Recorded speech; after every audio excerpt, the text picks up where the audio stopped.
This is not a podcast about being broken, although you may have been.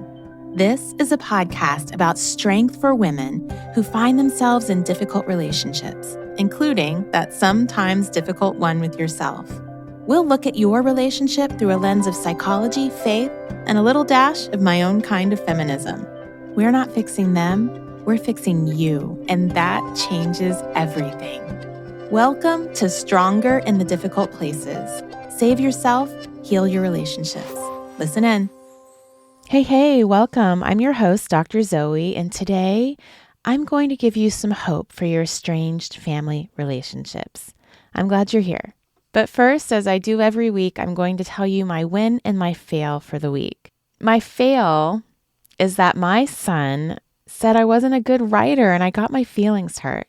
Okay, so maybe I'm exaggerating that a little bit, but that's definitely what I heard, and you can tell me if you heard the same thing.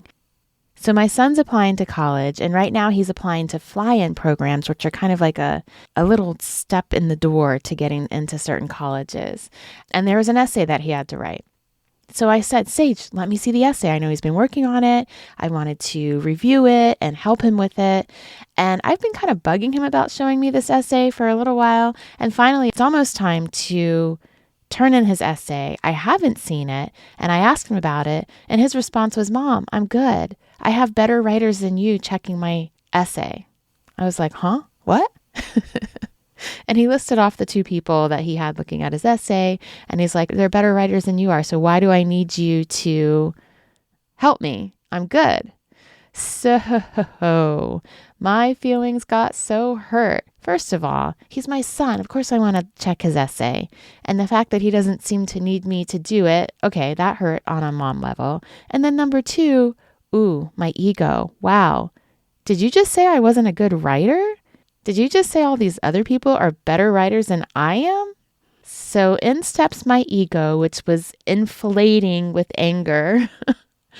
And I found myself trying to defend myself to a 17-year-old, like feeling like I wanted to get out my dissertation, or I wanted to get out my traditionally published book, or I wanted to get out some review where someone said I was a great writer. And I had to stop myself. Wait, why am I defending myself? But my feelings got hurt. So that's my fail. Long story, I did end up reading his essay, written very well. My son is actually probably a better writer than I am. But as great as his writing was, he actually didn't fully answer the question. And that matters. And so I was able to point that out to him because my wisdom, whether I'm a better writer than they are or not, is more important than their ability to write. Because no matter how awesome you write, and this is what I did tell my son, if you don't answer the question, it doesn't matter. So that was my fail. And that I got my feelings hurt, decided I needed to defend myself to my son. I didn't, though. I was able to kind of back up, mend myself together, push, allow my ego to give itself a little bit of a rest and recognize that really my ego got hurt. And in my son's defense, he did pretty quickly come back and say, hey, Mom, that was actually really rude. I didn't mean it the way I said it. And it's funny because I did say, Sage, I am a pretty good writer. And he's like, I know, I've read your work. I was like, okay, that didn't help. You've read my work and you already said I wasn't. But anyway, so my win on the whole writing thing is that I hit my writing goal every day this week. It's so easy to set your mind to something and still not do it. And that's happened to me time and time again in my writing journey and other journeys, exercise, eating, whatever. And I'm sure it's happened to you too. But this week I have a win. So if you're in a place where you're trying to get a routine done, keep working at it. Sometimes it's just about figuring out how to fit it in your life, and you have to keep trying different ways to find the best fit. Sometimes it's about getting over a fear of failure. Sometimes it's getting over a fear of just being in a hard place, whether it's writing, working out, eating better, working on your passion project, or working on relationships that we're going to talk about today. Keep trying, my friend. So now, hope for your estranged family relationships. I actually had another topic planned today, but my heart has been so heavy with so many people in my life, both clients and friends, who feel distance and estrangement in their relationships. And I've just been having these conversations, and so I decided, you know what? I just need to talk about this today. So maybe something has happened, whether it was a clear breach or a slow distancing in your relationship. Maybe you're a mom who feels hopeless about being able to connect with your adolescent child. Maybe you're a sister and you're estranged with your sibling. I'm here to tell you that it may take longer than you want, that the waiting can feel like forever, but I have seen prodigal children returned. I have seen sibling relationships restored. I have seen children reconnect with estranged parents. Often a client will tell me, I don't think we're ever going to talk again. I think our relationship is too far gone. What I know, though, is that if you honestly pursue, almost any relationship can be restored. What's going on, of course, is that there's a mountain of pain between you two because of whatever happened, whether real or imagined. And both of you have been hurt, and it's hard to let the hurt go. So as I'm speaking today, think about that relationship that feels like it's slowly slipping from your grasp, that maybe you have little or no hope for. Maybe it's one that you've already severed. I'm encouraging you that if you want it, it's possible to restore it, but it will take effort, humbleness, and a bunch of patience. So if you know that's what you're up for, here's what you need to do. First, this is so important. You've got to ask yourself, why do you want to restore the relationship? Is this person otherwise healthy for you? There's some relationships that you might miss terribly that hurt to no longer have in your life, but they're not healthy for you. Restoring a relationship with a toxic parent, a sibling, or a grandparent even is not always in your best interest, and you can actually be perpetuating codependency issues if you attempt to restore or maintain relationships with people who are very toxic and dysfunctional for you. There's a caveat though. Restoring a relationship with your minor child is not really an option in my professional opinion. It's your duty. When it comes to parenting, the relationship between parent and child is 100% the responsibility of a parent. It changes when you become an adult or when they become an adult, but it's our job to show our children how to do relationships. We can't do that by cutting them off. Our children hurt us sometimes, and that is just the truth of all relationships, especially our teenage kids. Remember my son telling me I'm a bad writer? But our job is to be there for them in some way, shape, or form, even if they're not in our home.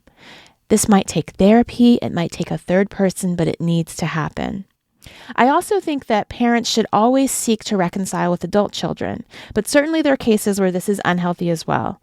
Regardless of what it is, you must be honest with yourself that the relationship is worth saving. Remember, this person is not going to change, so you've got to ask the hard questions of yourself. Is this the person you want to be in relationship with, or do you want to be in a relationship with the fantasy of who you want that person to be? If it's a fantasy, then you need to change course and you need to work on either accepting them for who they are or grieving the loss of the relationship. If you know that this relationship is worth pursuing, then next, you've got to own your side. If you think you've done nothing wrong, think again. All relationships take two people. If you were truly a victim and they were the perpetrator, then you may need to think again about whether restoring this relationship is a healthy choice for you. Otherwise, figure out what your part was. 3, go to the person. Make a phone call, write a letter, or send a voicemail. Do not text them.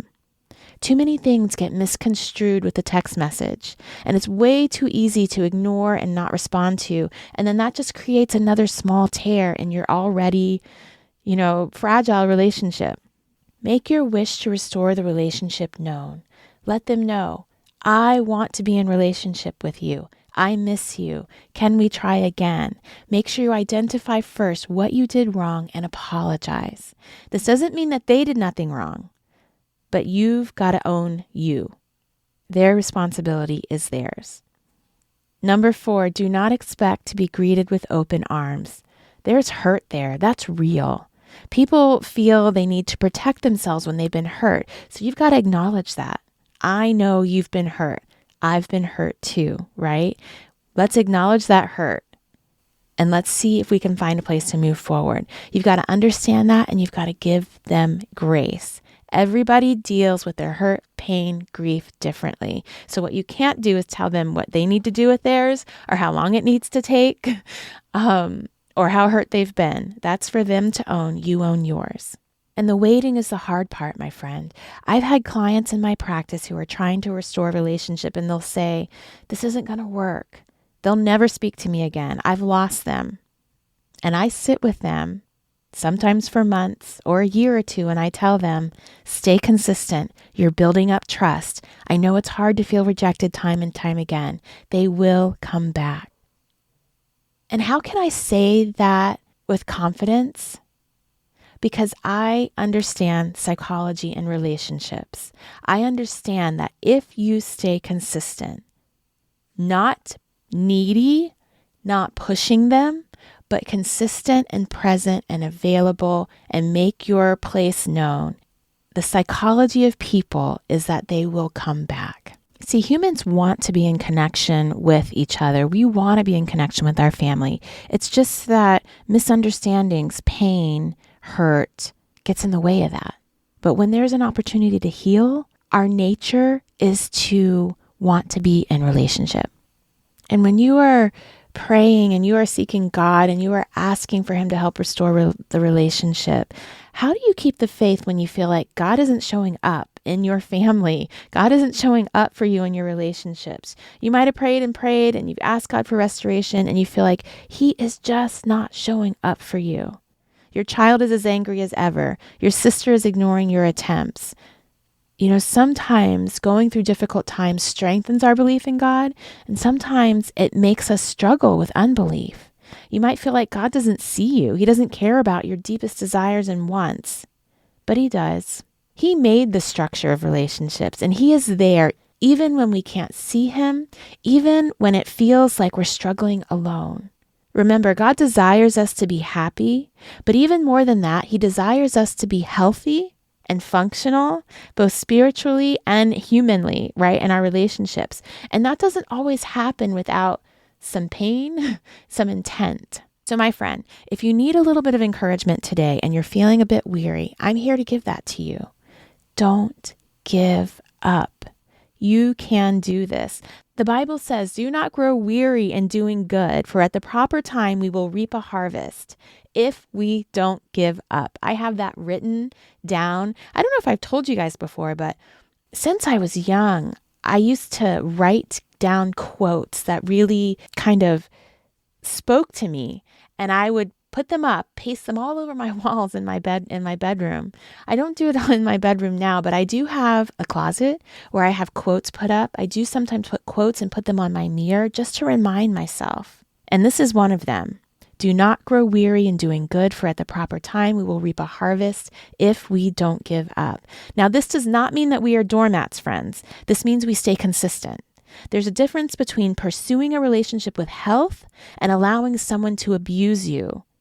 That never works. It isn't healthy, and it takes you down a negative spiral. You need to have boundaries, and you need to go about and live your life while you pursue a broken relationship. You need to have outside supportive relationships, and do not allow this broken relationship to consume your life.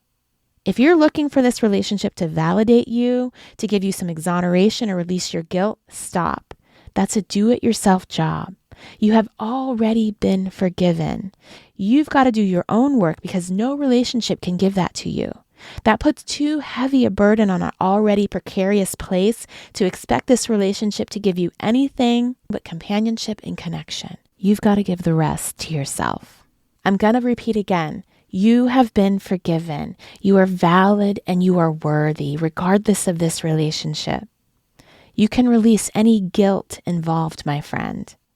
Know that if amend never occurs, you will be okay, because you have forgiven this person, and you have forgiven yourself, and you have created a healthy life separate from this relationship. You've done all you can do to restore it. Remember, God is the ultimate psychologist. He knows how our brains are wired. He is not confused about how all this stuff works. He's not concerned with your timeline either, though, and that's why it might feel like He doesn't care sometimes. He's got a bigger picture going on. He's always there and he's present when you can't see him working. So rest in that knowledge. So my friend, if you stay steady, if you're consistent, if you're not pushy, but present, they will move. It may take years because sometimes we have to prove ourselves to someone. Sometimes they need to get over their anger, but if you stay, they will come. I hope these words are just a little balm to your spirit if you're feeling discouraged, a little hopeless about a relationship. Put this relationship in your affirmation. Visualize this relationship in a healthy place. Give it to God and move on with your life. And it will happen in time, my friend. Thank you for listening to Stronger in the Difficult Places. We're fixing you, not them, and that changes everything. Tune in on Tuesdays. Don't forget to subscribe, follow, and sign up for my email list so you don't miss an episode. Have a strong week.